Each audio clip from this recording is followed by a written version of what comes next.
You didn't wake up one day and decide to become emotionally distant. It happened quietly, almost invisibly, after a season when you felt everything too intensely. There was a time when you loved without measuring the cost, when you showed up emotionally before asking if it was safe. You trusted presence.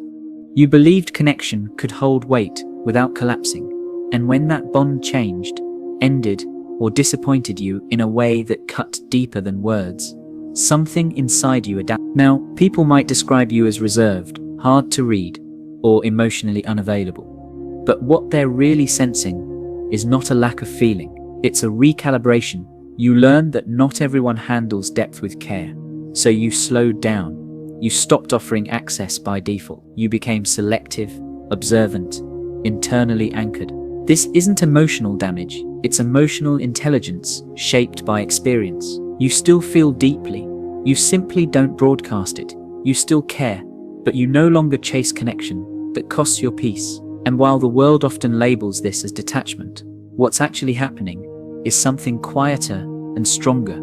You learned how to protect your inner world without shutting it down. This space you've created inside yourself isn't emptiness, it's clarity. It's the result of loving once with full intensity and choosing not to lose yourself again. Part 1. Emotional distance is often a learned protection, not a personality flaw. You didn't grow into emotional distance because you lack warmth or connection. You grew into it because your mind learned how to survive intensity. When you care deeply, your emotional system doesn't forget the cost of that openness. It remembers what happened when trust was given too freely, when vulnerability wasn't met with the same care it required. Psychologically, this isn't a flaw, it's adaptation. The human mind is designed to learn from emotional pain, just as it learns from physical danger.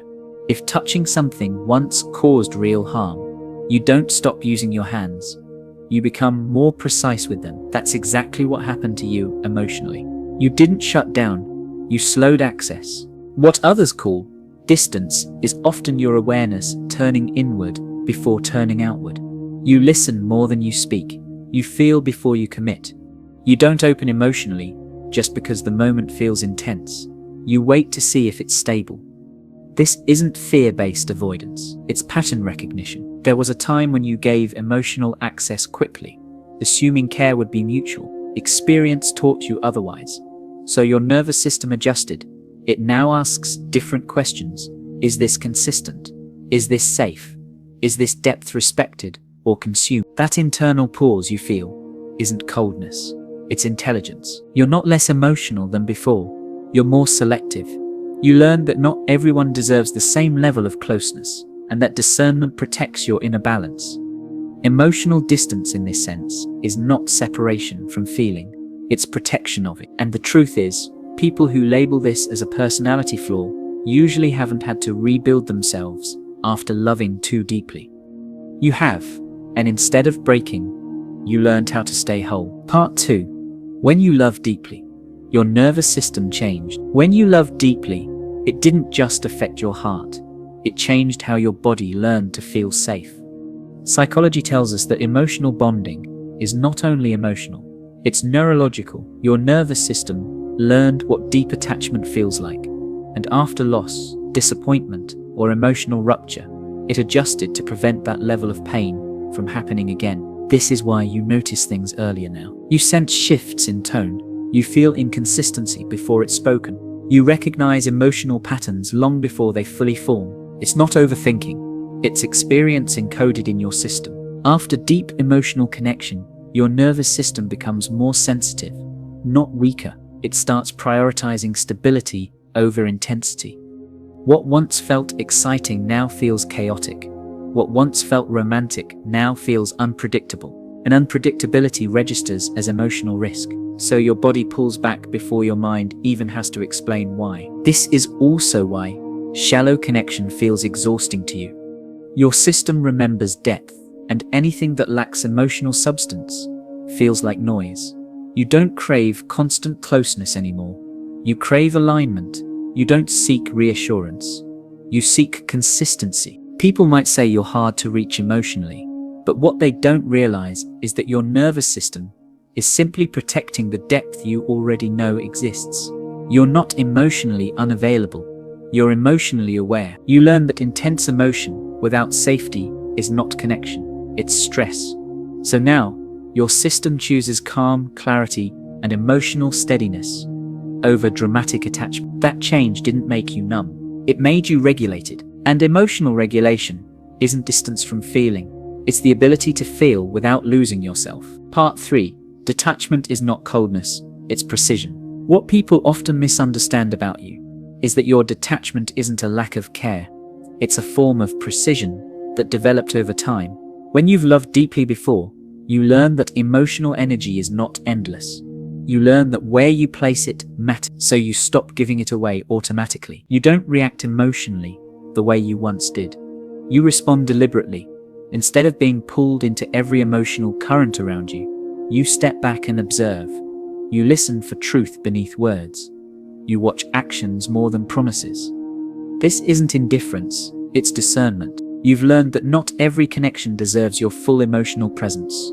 Some situations only require awareness. Some people only need boundaries. And some moments ask for restraint rather than expression. This ability to choose how deeply you engage is often mistaken for emotional distance. But detachment in your case doesn't mean disengagement. It means you know when to lean in and when to step back. You've stopped equating intensity with intimacy. You understand now that true closeness doesn't demand constant emotional display. It allows space, silence, and steadiness. This is why you don't overshare, why you don't rush vulnerability, why you don't feel the need to explain your emotions to everyone. You've learned that depth doesn't announce itself. It reveals itself slowly to the right people. What looks like emotional coolness on the outside is actually emotional accuracy on the inside. You feel fully, you just choose carefully. And that choice isn't fear, it's the wisdom that comes from knowing exactly how much you're capable of feeling and honoring that power rather than scattering it. Part 4. You became independent because you had to. There was a time when you leaned emotionally on someone else, when connection felt like a shared space where your feelings could rest. When that support disappeared or proved unreliable, you didn't collapse. You adapted, and that adaptation shaped your independence. Psychologically, when emotional reliance fails, the mind learns self-regulation. You learn how to hold your own feelings without immediate reassurance. You learn how to calm yourself when no one is there to do it for you. This isn't emotional isolation, it's emotional competence built under pressure. You stopped expecting others to manage your inner world.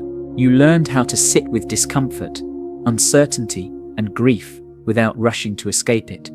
Over time, this created a quiet strength. You no longer panic when things feel unstable. You no longer cling when connection feels uncertain. That's why you don't chase people who pull away. That's why you can walk away from dynamics that slowly drain you. That's why you don't beg for clarity.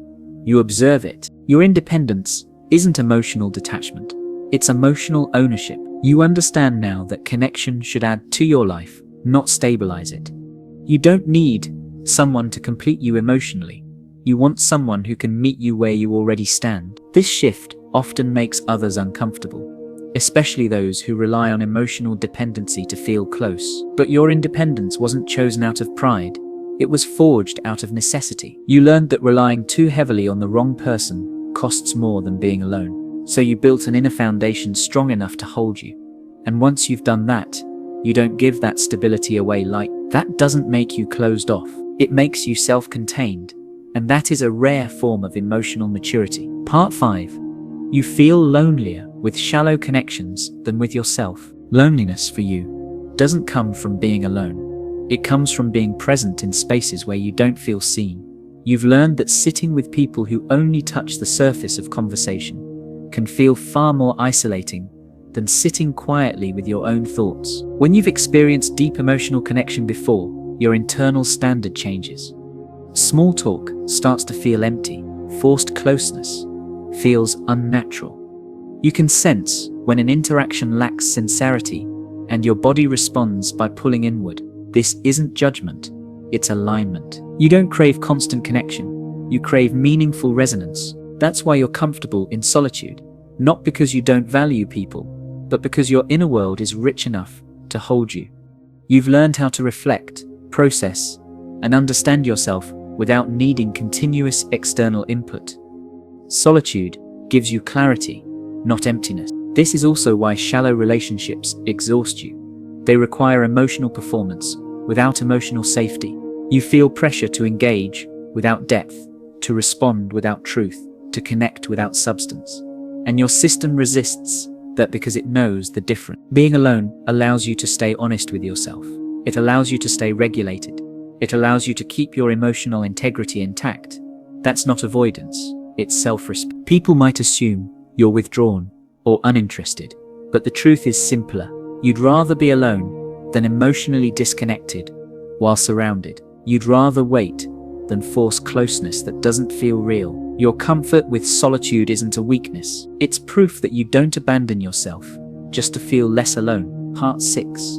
Your depth was never the problem, it was the environment. At some point, you may have questioned yourself. You may have wondered if you were too much, too sensitive, too intense, or too deep. But the truth is, your depth was never the issue. It simply existed in spaces that didn't know how to hold it. When you bring emotional presence into an environment that values distraction, speed, or emotional convenience, depth can feel out of place. You offered sincerity where surface-level connection was the norm. You offered patience where immediacy was rewarded. Over time, that mismatch taught you to conserve rather than constantly extend yourself. Psychologically, this is not shrinking, it's contextual awareness. You learned that emotional energy must be matched to its surroundings. Not every space deserves your full presence. Not every connection is built to support depth. So you adjusted. You didn't become less deep. You became more selective about where that depth goes. This is why you may feel different, even when you don't try to be. Your pace is slower. Your standards are quieter, but firmer. You don't need to be emotionally loud to feel valid. You don't seek constant affirmation, because you've already integrated who you are. What once felt like isolation begins to reveal itself as discernment. You are not detached from people. You are detached from environments that flatten you, and that distinction matters. One day, when your depth meets a space that understands it, you won't need to explain yourself. Until then, your restraint isn't loss, it's preservation. And preservation is not fear. It's wisdom shaped by experience. Conclusion: you are not emotionally distant because something in you went missing. You are this way because something in you formed. Experience taught you the value of your inner world, and instead of hardening, you learned how to protect it without shutting it down. You learned that not every connection deserves full access, that not every emotional pull needs to be followed, that depth, when given freely to the wrong place, can become exhaustion instead of intimacy. That you chose awareness over impulse, stability over intensity, truth over performance. What others sometimes call detachment is actually your refusal to abandon yourself again. You are not afraid of love. You are respectful of it. You understand its power, its cost, and its responsibility. That's why you don't rush. That's why you don't chase. That's why you're okay standing alone when alignment isn't there. And this is where your strength lives. Because someone who can sit with themselves, regulate their emotions, and remain open without being reckless is not broken. They are integrated. You didn't lose your capacity to love deeply. You refined it. One day, when connection meets you at your depth, instead of asking you to shrink, you won't need to dismantle these boundaries. They'll simply soften on their own. Until then, your independence is not loneliness. Your silence is not emptiness. It's the quiet confidence of someone who loved deeply once and learned how to stay whole.